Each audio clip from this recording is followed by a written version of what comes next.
El que voldríem actualitzar ara, tenint en compte que el president del Col·legi d'Economistes de Catalunya ens visita, bon dia, senyor Casas. Bon dia. Gràcies per venir. És intentar entendre com és que fa pocs mesos se'ns deia que la recuperació, per bé que a les butxaques dels contribuents no acabava d'arribar, havíem de confiar, havíem de ser optimistes, que això anàvem pel bon camí, i en poques setmanes hem rebut 2 gerros d'aigua freda que segurament els espectadors deuen estar pensant què pot haver passat, no?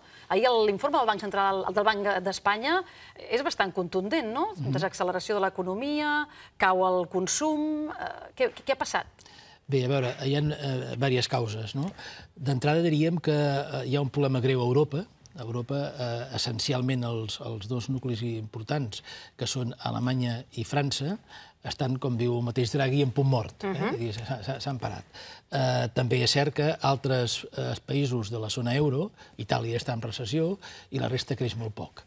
Òbviament, amb una economia integrada de la qual hem partit durant molt temps de la capacitat exportadora per poder mantenir l'activitat, si aquests països, que tenim en compte que són els nostres primers aliats comercials, estan en crisi, d'això inevitablement l'estat espanyol se'n ressenteix. També Catalunya, inevitablement. Aquesta seria una explicació, diguem-ne, que fa referència a l'impacte que té l'entorn amb el qual estem, bàsicament a Europa. El segon aspecte és que, a veure, intentaré fer un símil, a veure si em surt bé. Quan una persona té una malaltia molt forta i se li apliquen medicaments molt forts, segurament aquests medicaments acaben combatent i esperem, i en millors casos, guarint la malaltia, però això no vol dir que no tingui efectes secundaris. Tot medicament té efectes secundaris. I també depèn a vegades de la dosi. I que mentre el malalt està en període convalescent, pot tenir recaigudes. Bé, traslladem això a l'àmbit de l'economia. El 2007 tenim un impacte, diguem-ne, a partir de Lehman Brothers, per posar un exemple ben... Et sembla que va ser el 15 de setembre, no? El 15 de setembre, aproximadament. Estem d'aniversari... Exacte. Malaurat aniversari. Un aniversari de no grat de recordar-lo, no? Bé, doncs el 2007 descobrim que la globalització comporta una pila d'aspectes, com un contagi financer espectacular. Descobrim que l'economia, especialment l'espanyola, està molt endeutada, especialment l'àmbit privat. Descobrim que tenim, diguem-ne, uns sectors amb poc valor afegit, com és bàsicament el sector de la construcció, i descobrim que tenim un dèficit comercial espectacular, és a dir, que importem molt més del que exportem. Per què és possible això? Bé, perquè en aquells moments en el mercat hi ha una abundant liquiditat, la capacitat d'estalvi dels grans països estalviadors, que en definitiva són Xina, Alemanya i també el Japó, anaven subministrant liquiditat en els països consumidors, que era bona part d'Europa i també als Estats Units.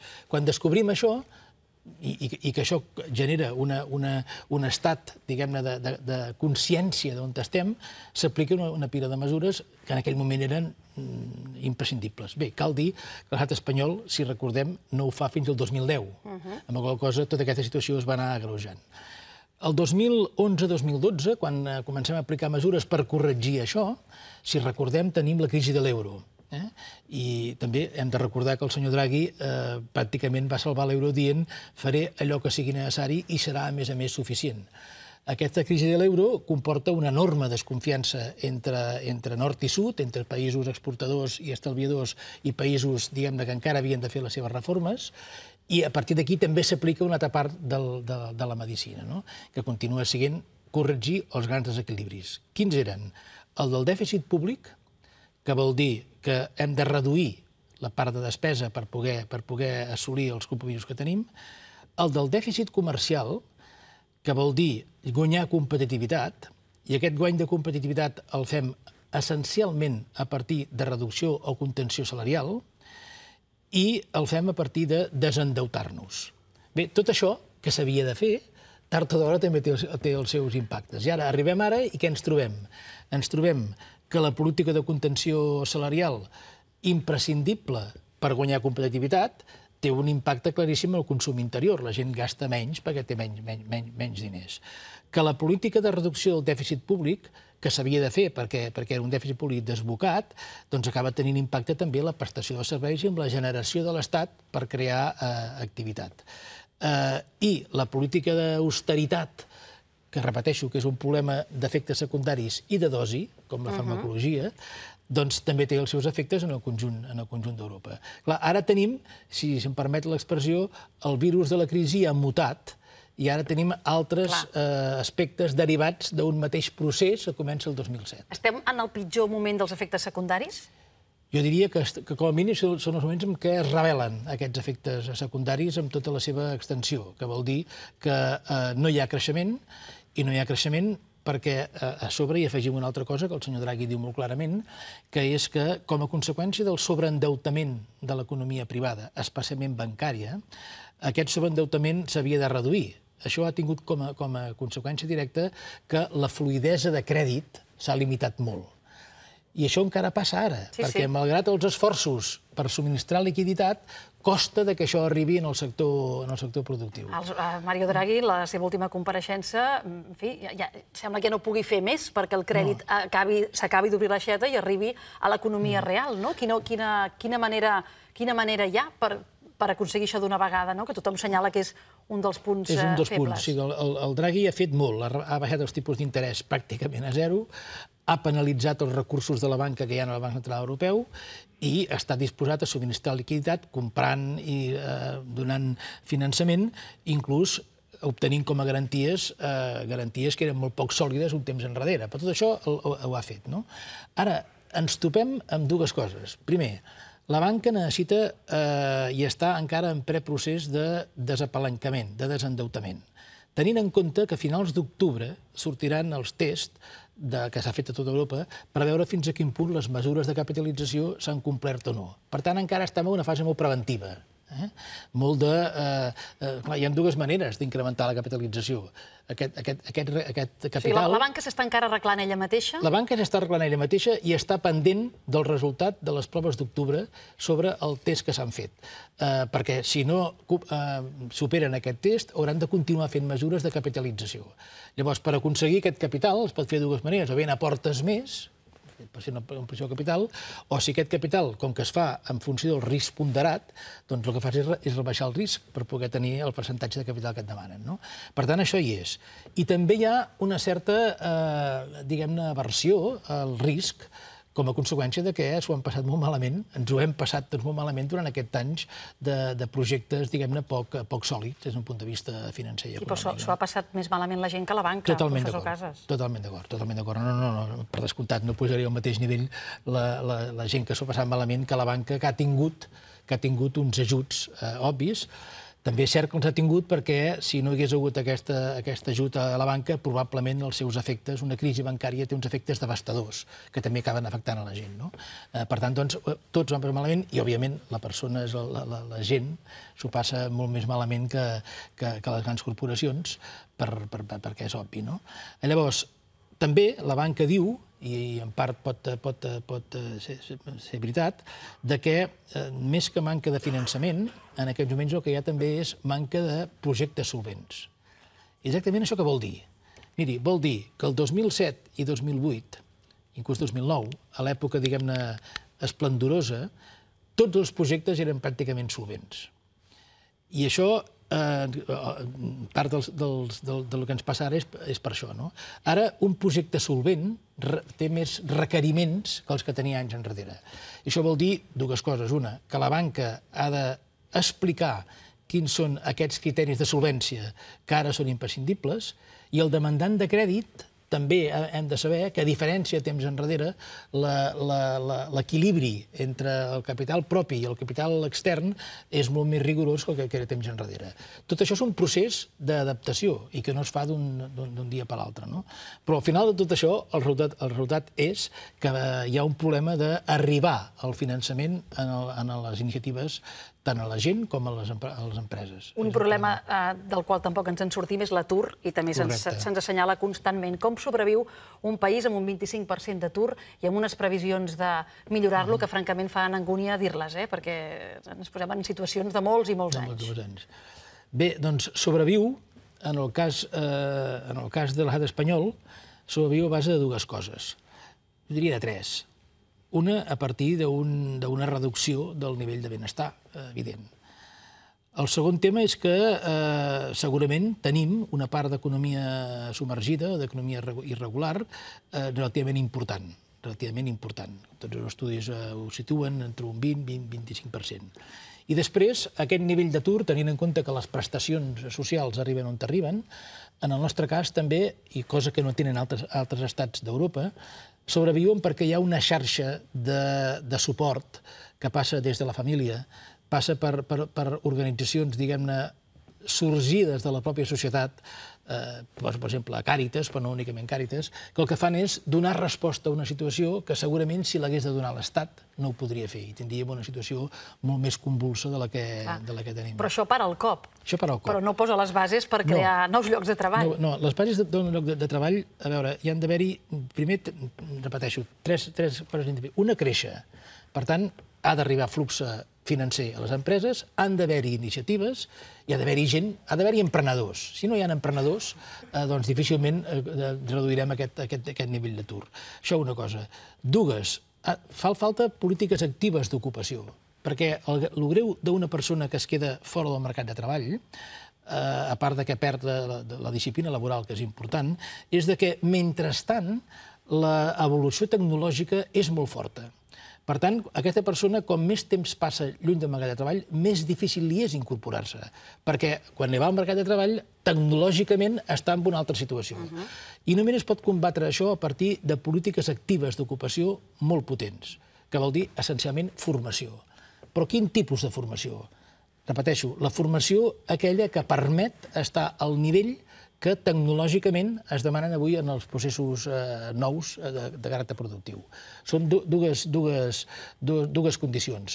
La primera, doncs, depèn de la societat, també de les polítiques fiscals i polítiques econòmiques, però essencialment ha de tenir emprenedors, ha de fer projectes, ha de complicar-se la vida, i el que està en situació d'atur ha de tenir la cura i la inquietud de que no pot, tot i que és molt difícil des d'un punt de vista anímic, ho entenc perfectament, però no pot quedar-se al marge d'aquesta necessitat de preparar-se perquè quan hi hagi lloc de treball tingui la preparació mínima i els requeriments bàsics per poder-s'hi incorporar.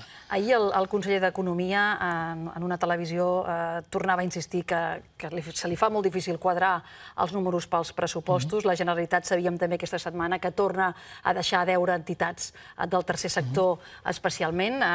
Estem d'alguna manera veient indicis d'un altre any molt dur? Sí. El que passa que el problema, diguem-ne, de la Generalitat, dels números de la Generalitat... De la tresoreria, que sempre diu...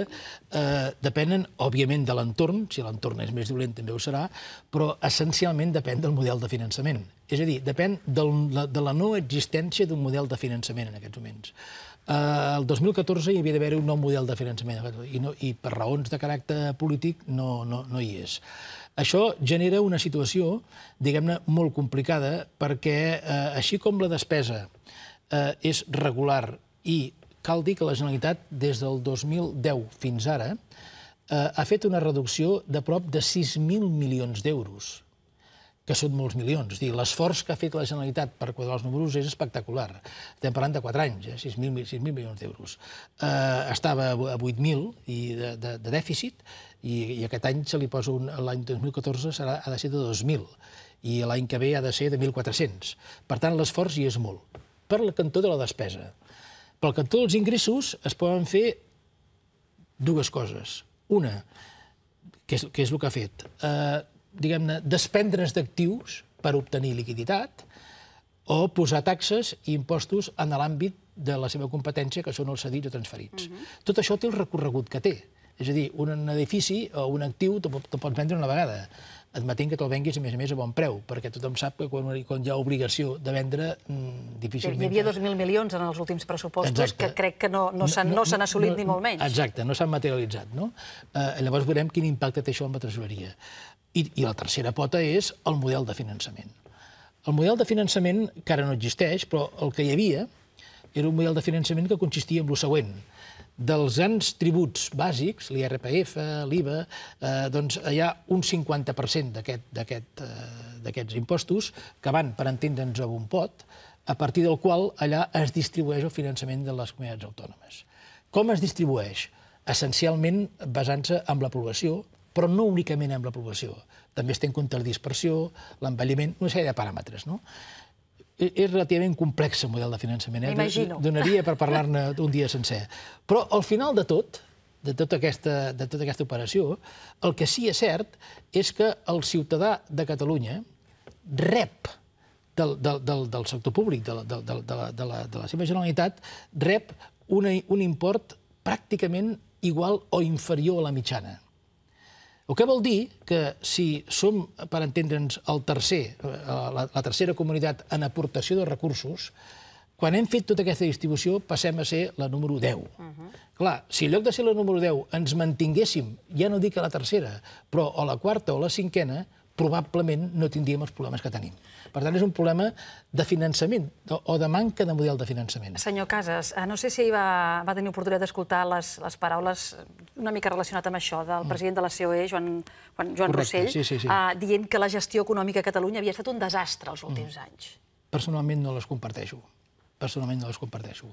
No les comparteixo perquè, home, s'ha d'estar a prop d'una persona com el conseller Mas-Colell, que és que li toca directament això, com per haver de fer, repeteixo, una política que ha comportat aquesta reducció de 6.000 milions d'euros. Que és una persona que està, si se'm permet l'expressió, pendent cada final de mes de que li arribin uns diners que, a més es calculen amb un model de finançament que no existeix. Penso que dir que hi ha hagut una actuació quan s'ha aconseguit això, jo no la comparteixo, no la comparteixo. Diu, és que l'endeutament s'ha multiplicat. Bé, hem de recordar que l'Estat ha passat del 30 al 40% a l'inici de la crisi al 100% del PIB. I això que l'Estat té més recursos, perquè en definitiva és qui reparteix aquests diners. Per què la Generalitat s'ha d'endeutar? Home, bàsicament per dues raons.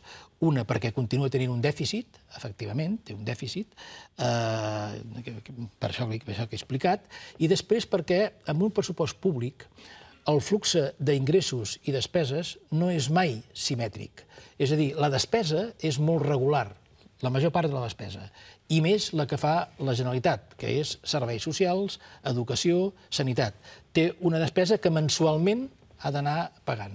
Mentre que el flux d'ingressos ve o bé d'uns immobles que encara no s'han vengut i quan es venguin veurem quan es cobren, o bé d'uns impostos cedits que es materialitzen quan es materialitzen, el que fa una declaració de l'impost de successions el fa quan el fa, no quan li interessa en els pressupostos públics. O bé de la bestreta que fa el govern central. Aquesta bestreta la fa en funció del que preveu que es recaptarà per aquella sèrie d'impostos que he dit abans. Si al final resulta que es recapta menys i la bestreta és més alta, li reclama aquests diners a la Generalitat. El que vol dir que el marc d'inseguretat pel que fa als ingressos i, en canvi, el marc de seguretat pel que fa a la despesa és molt alt. El gap que produeix això només es pot cobrir amb endeutament. Clar, llavors tenim aquí qui subministra liquiditat? Home, la banca, realment, doncs, la banca, i més la banca internacional, tenint en compte aquesta manca de capacitat de gestionar els ingressos, doncs és reàcia a finançar. Per tant, això ho fa el Fons de Liquiditat Autonòmica. El FLA. El FLA famós. El FLA famós subministra aquest endeutament, aquest finançament, que ve com a conseqüència d'això que he explicat, bàsicament deficiència del model de finançament, i a sobre ho fa cobrant un tipus d'interès. Aquest tipus d'interès sembla que ara l'han situat a l'1%. L'han baixat una mica. L'han baixat una miqueta, no? Bé, l'han baixat per certes contrapartides. La contrapartida és que el sistema de pagaments i la capacitat més o menys d'autonomia que té la Generalitat per regular determinades coses s'ha d'implicar més en el conjunt de l'Estat. Per tant, hi ha una certa política en aquest sentit d'unificar o de centralitzar activitats que fins ara feia la Generalitat. El seu criteri, professor Casas, s'està utilitzant l'economia o la política econòmica, i ara parlo de la relació Catalunya amb Espanya per fer política? Home, algunes coses semblen bastant evidents. És a dir, si la Generalitat depèn amb una part molt alta dels diners que arribin, inclús, repeteixo, per pagar les nòmines, el qui té poder per transmetre o no aquests diners, doncs té molt poder de negociació. Si a sobre això està en un marc diguem-ne com l'actual, que és absolutament provisional perquè no hi ha el model de finançament aprovat, és molt difícil o és molt ingenu pensar que en aquesta negociació l'element polític no hi juga. No tindria per què jugar-hi, òbviament, perquè estem parlant de serveis que es presten als ciutadans i estem parlant de serveis que es presten als ciutadans que es financien amb els seus impostos, vagin on vagin. Vagin a l'administració central, vagin a la Generalitat. Però l'experiència ens diria, i jo penso que pecaríem d'ingenus, si l'element, diguem-ne, de caràcter polític no juga amb aquest tipus de negociació. Aquesta és la meva opinió. Òbviament, jo no estic allà negociant i no ho sé, però pensa mal i no erraràs, diu, no? Dues qüestions per acabar breument. Vostè creu que acabarà pujant l'IVA? A veure, estaria... El tema de l'IVA, és a dir, si apuja l'IVA només, millor que no el toquin. Sí que és cert que hi ha una discussió important, no únicament a l'espanyol, sinó al conjunt d'Europa, que pressionen per això, perquè nosaltres tenim un cost estrictament salarial molt baix, hi ha hagut una reducció. Però, en canvi, el cost del treball continua sent alt, perquè hi ha les cotitzacions socials que són molt altes. Hi ha una certa, diguem-ne, estudi, una certa línia que diu, home, seria bo pujar l'IVA, especialment, o sigui, gravar el consum, per entendre'ns, perquè els diners que s'obtinguin amb això serveixin per rebaixar les cotitzacions socials. Amb la qual cosa milloraríem el cost productiu i milloraríem també la productivitat. Per tant, si l'IVA s'apuja per l'IVA bàsicament dedicat a tot allò que és consum, estrictament consum, no? Sempre va el consum, però el consum, diguem-ne, més eliminable, per entendre'ns, no? Si això serveix per poder reduir l'impacte de les cotitzacions socials, jo hi estaria bastant d'acord, perquè això té l'efecte de millorar la competitivitat i, per descomptat, millorar la competitivitat no a partir de la reducció estrictament salarial, que jo penso que això té un recorregut ja absolutament esgotat. I ja sé que deu ser difícil contestar-ho breument, però li demano un esforç, senyor Casas. Avui entra en vigor el nou model de càlcul del PIB, això ve de Brussel·les, i pot haver-hi espectadors pensant, escolti'm, com pot ser que contem en el PIB activitats tan il·legals com podia ser el contraban, tràfic d'armes, tràfic de drogues, prostitució. Això és maquillar una mica els números o no? Bé, maquillar els números en el sentit que no es maquillen amb el fet que això lamentablement existeix. Vull dir, el tràfic de drogues, la prostitució i el tràfic il·legal existeix. Però és diner que no passa per l'administració. Efectivament, però n'hi ha de dos tipus. És a dir, hi ha economia submergida, diguem-ne, que fa activitats legals, només que no les declaren, que aquest tipus de recursos acaben tard o d'hora aflorant en el sistema i tenen certa capacitat de calcular-se. I llavors hi ha la que, per la seva intrínseca naturalesa delictiva, aquesta no aflora o aflora, diguem-ne, molt esporàdicament. Això és molt difícil realment de calcular i és molt difícil inclús d'incorporar. Com es pot fer? De vegades es fa a partir, per exemple, de la circulació que pot haver-hi de bitllets, perquè tenint en compte que molta d'aquesta economia delictiva, les transaccions es fan monetàriament. El tràfic de drogues essencialment no es fa firmant-te un xec, sinó que es fa monetàriament. Per tant, en funció inclús de la circulació que hi hagi de determinats tipus de bitllets, es pot arribar a establir quin percentatge molt aproximat, té aquest tipus d'economia. Ara, de fet, és una discussió per tenir-la temps. Veurem com surt aquesta inclusió d'aquesta activitat en el PIB, veurem també si els càlculs acaben sent molt fidels o no, i realment si hi ha molta diferència, home, no és una bona notícia, perquè vol dir que efectivament tenim un marc o un entorn, un submón de relacions delictives, moltes d'elles i molt importants, que tots sabem que és molt important, molt important. O sigui, ens faríem creus la quantitat de diners que circulen amb el tràfic de drogues. Per tant, ja sabem que és molt important, no? I també és molt important la prostitució. Per tant, si la diferència, el gap entre el que teníem i el que surt és massa alt, home, diguem-ne, és un tema que, a més dels aspectes estrictament econòmics, tenim altres aspectes, que van des de l'aspecte estrictament moral fins a l'aspecte estrictament policial. Entre això i el frau fiscal, segurament arreglaríem els números. El frau fiscal arreglaríem els números. Mira, diré una dada. La relació entre els ingressos tributaris de l'estat espanyol i el PIB és entre 8 i 9 punts, depèn de l'estat, inferior a la mitjana europea. M'explico. És a dir, si aquí tenim un 32 o un 36%, depèn com calculem, en relació al PIB, la mitjana europea té 7 o 8 punts més. Això vol dir que recapten sobre el seu PIB l'equivalent a 7 o 8 punts més. És molt, és molt. Quina és l'explicació del per què aquí no ens apropem als paràmetres i als nivells que tenen Europa? Home, l'explicació és l'economia submergida. També és cert que podríem parlar de quins sistemes fiscals tenim, que donaria per una altra sessió, però essencialment tenim un problema de que la recaptació mesurat ingressos tributaris PIB presenta en relació a Europa i al conjunt de l'OCDE entre 7 i 8 punts menys. I això, evidentment, és un dèficit de recaptació i de sistema global que tenim a l'estat espanyol.